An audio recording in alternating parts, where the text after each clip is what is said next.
Hello साथियों, फिर से स्वागत है मनीष एनसीईआरटी क्लासेस में। और आज का मेरा टॉपिक रहेगा मानव पाचन तंत्र, मतलब डाइजेस्टिव सिस्टम के बारे में बात करेंगे। ठीक है, तो ये जो है डाइजेस्टिव सिस्टम, पाचन तंत्र जो है हर बार बिहार बोर्ड मैट्रिक परीक्षा में हर बार कहा जाए तो दे ही देता है क्वेश्चन।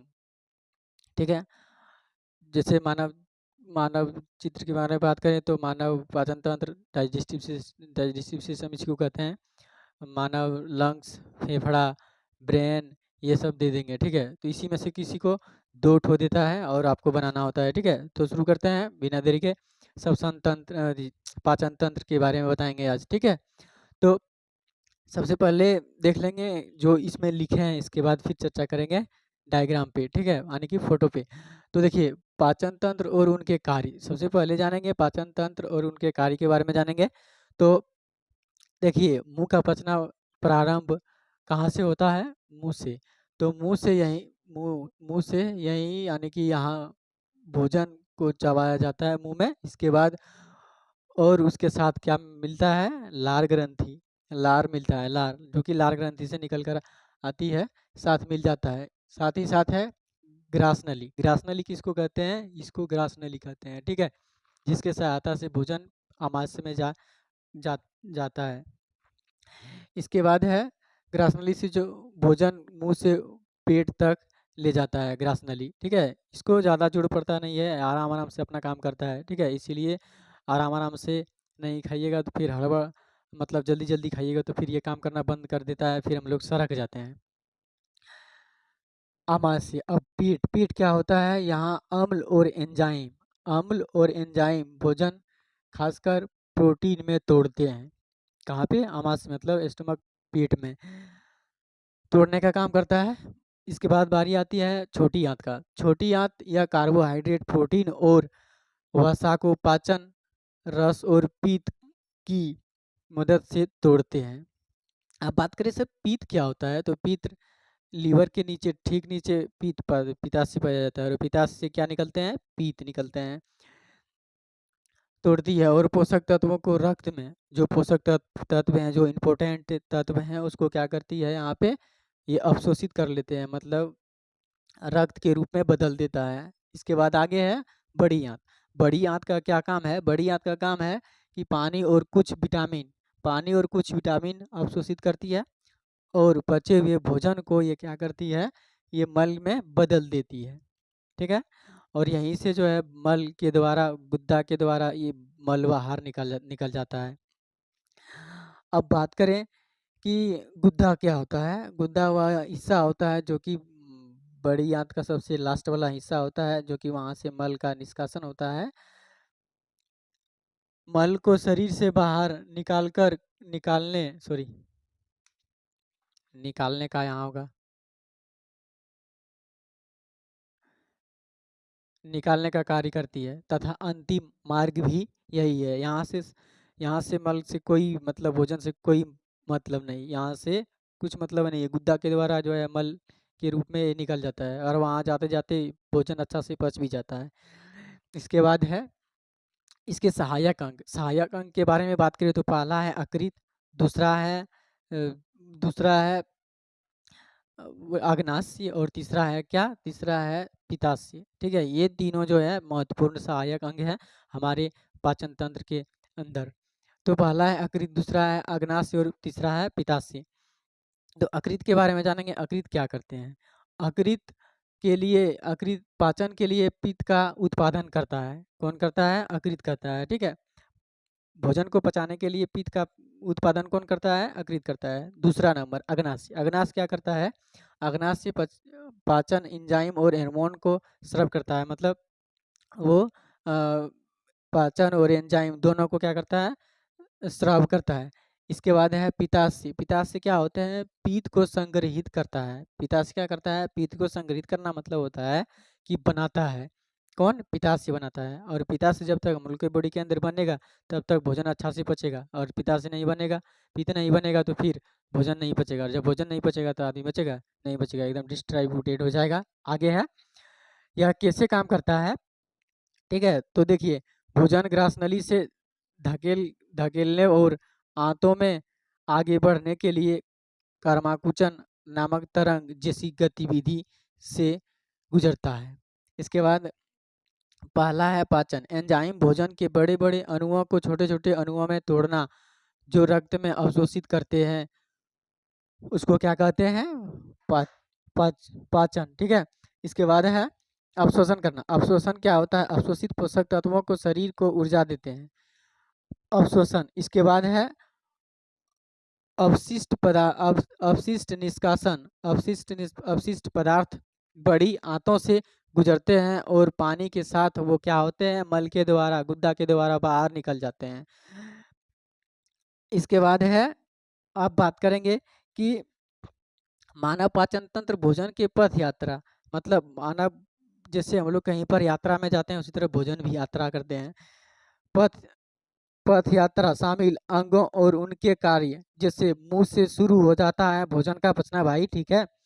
इसके बाद है और ग्रासनली से होकर गुजरते हुए कहाँ पर चले जाता है?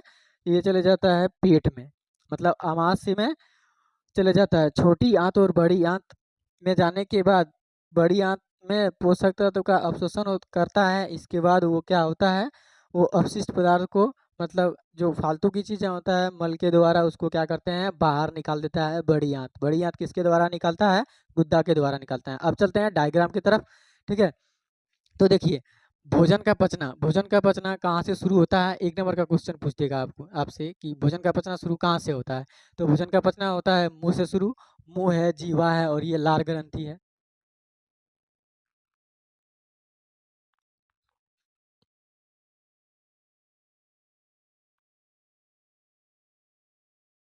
ठीक है, लार ग्रंथि है। और लार ग्रंथि मुंह मुंह से होता है। मुंह के साथ साथ दांत का भी योगदान है, बहुत बहुत सारा है। इसके बाद जीभ का है। इसके बाद ये लार ग्रंथि है। ठीक है। और ये देखिए, भोजन अच्छा से कब पचेगा जानते हो? जब लार ग्रंथि अच्छा से बनेगा। ठीक है। तभी आपका भोजन पच सकता है, नहीं तो ये लार ग्रंथि नहीं बनेगा तो आपका पेट खराब होते रहेगा, कुछ ना कुछ दिक्कत परेशानियां होती रहेंगी। ठीक है। इसीलिए लार ग्रंथि को बनना भी बहुत ज़रूरी है। ये बनता कैसे है? आप जब सुगंध किसी का लेंगे, जैसे मीट मछली, अ, खीर पूड़ी, ये सब का सुगंध लेंगे तो ये लार बहुत जल्दी बनता है। ठीक है। तो लार ग्रंथि से होकर कहाँ कहाँ चले जाती है? ये ग्रासनली, ग्रास ग्रासिका से ये आता है कहाँ? पेट में, आमाशय में। ठीक है। और यहाँ पर भी इसका 3 भाग हैं। 3 भाग हैं। इसको कहते हैं जठरागम, इसको कहते हैं, इसको क्या कहते हैं?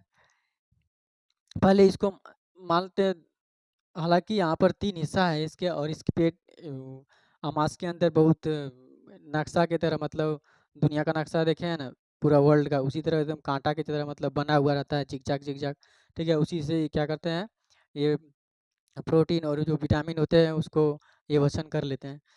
तो अमाशय है, अमाशय में जाती है, और अमाशय में जाने के बाद ये कहाँ से गुजरता है?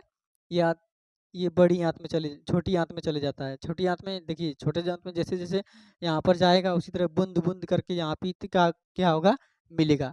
देखिए, और पीत क्या होता है? पीत आप लोग क्या कहते हैं? मीट मछली, जैसे खस्सी वगैरह, पोल्ट्री, जो जिसको हम लोग सादा खस्सी बोलते हैं, उसको आप बनाएँगे तो सबसे पहले क्या करते हैं? उसको काट छाँटने के बाद, उसको चीर-फाड़ करने के बाद पहले उसका पीत निकालते हैं। क्यों? क्योंकि पीत ही उसमें ज़हर होता है और वो मिलने के बाद क्या कहते हैं? तीता लगने लगता है। ठीक है? उसी तरह से हमारी बॉडी के अंदर भी उसी का काम करता है, जो कि ये बूँद-बूँद मिलता है, और बूँद-बूँद मिलने के बाद यहाँ जैसे ही मिलता है उसी तरह अपना काम करना चालू कर देता है और चिपचिपा हो जाता है। हालाँकि चिपचिपा तो मुँह में ही हो जाता है, लेकिन मुँह में हो जाता है, मुँह से सिर्फ़ वो ये उतना ही चबाता है कि वो ताकि पेट में चला जाए। ठीक है? ग्रासनी में नहीं फँसे, इसीलिए वो लार ग्रंथि वहाँ पर काम करता है।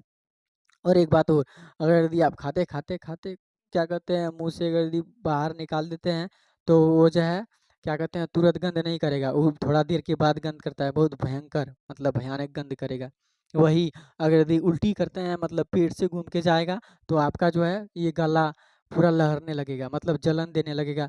तो क्यों ऐसा क्या होता है? क्योंकि देखिए, पेट में है NH3, ठीक है। और NH3 मतलब हाइड्रोक्लोरिक अम्ल, और हाइड्रोक्लोरिक अम्ल बहुत एकदम जहरीला होता है, वो झकझोर देता है। इसीलिए जब पेट से घूम के जब भोजन वापस आता है तो हम लोग का नाक गला सब क्या कहते हैं जलन देने लगता है पूरा। ठीक है। इसीलिए क्या कहते हैं, ये जो पीत है, पीत पीत तो इसमें मिला मिला हुआ नहीं रहता है, हालांकि पीत ये छोटी आंत में चली जाती है। तो यहाँ जो है जैसे जैसे भोजन नीचे होगा उसी तरह इसमें पीत जो है बूंद बूंद की तरह मिलता रहेगा। तो यहाँ देखिए बना दिए हैं, और यहाँ से आता है भोजन कहाँ, छोटी आंत में। छोटी आंत में झिक झिक झिक झिक देखिए एकदम कितना है इसका लंबा, 6 से 8 मीटर का होता है पूरा। जो है लंबाई इसका बात करें तो 10 से 12 मीटर का होता है पूरा। तो छोटी आंत में जाने के बाद छोटी आंत में सबसे ज़्यादा भोजन ठहरता है, और वहीं पर जाके अच्छा से भोजन पचता भी है। ठीक है। इसके बाद ये बड़ी आंत में चले जाता है। बड़ी आंत में जाने के बाद ये बृहदान्त्र में चल जाता है। बृहदान्त्र से गुदा के द्वार की तरफ आ जाता है। ठीक है। और यहाँ से मल के द्वारा निकल जाता है। इसके बाद छोटी आंत में भोजन बहुत ज़्यादा रहता है, क्योंकि यहाँ पर क्या करते हैं, छोटी आंत छोटी आंत यहाँ कार्बोहाइड्रेट, प्रोटीन और वसा को पाचन, रस और पीट की मदद से तोड़ती है और पोषक तत्वों को रक्त में अवशोषित करता है। इसीलिए भोजन जो है छोटी आंत में बहुत ज़्यादा देर तक रहती है। इसके बाद बड़ी आंत में पानी और कुछ विटामिन को अवशोषित करती है और बचे हुए भोजन को मल में बदल देती है, और गुदा के द्वारा शरीर से बाहर निकालने का कार्य करती है, तथा अंतिम मार्ग यही है मल को बाहर निकालने के लिए। ठीक है। और इसमें और कुछ बचा नहीं है। ठीक है। और इस वीडियो को अच्छा से देखिए, तभी आपको समझ में आएगा, और इसे समझ में नहीं आएगा। ठीक है। और लास्ट देखिएगा भाई, क्योंकि आप लोग कुछ सीखिएगा तो हमको भी कुछ मतलब क्या कहते हैं प्रॉफिट होगा। नहीं तो फिर आधा देख के आप लोग चले जाते हैं, तो फिर ये गलत बात हो जाता है। इतना सारा मेहनत करते हैं, लिखते हैं, फिर इसका डायग्राम बनाते हैं, फिर बहुत सारा इसमें कंडीशन होता है, नेट खत्म होता है, ये सब चीज़ें हो जाती है। तो क्या क्या करिएगा, जैसे जैसे टाइम आएगा उसी तरह सब में डेवलप होगा। तो हो सकता है आप लोग अगर यदि आप लोग का कृपा होगा और आप लोग थोड़ा सपोर्ट करिएगा, तो क्या कहते हैं धीरे धीरे करके लेवल जो है आगे की ओर चलाते रहेंगे। ठीक है। तो आज इतना ही, अच्छा से एक बार देख लीजिए।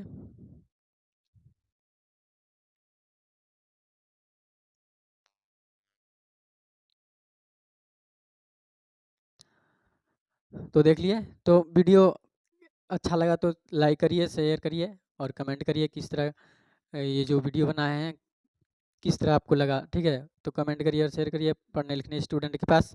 ठीक है। तब तक के लिए मैं मनीष, आप सबको धन्यवाद। Nice to meet you.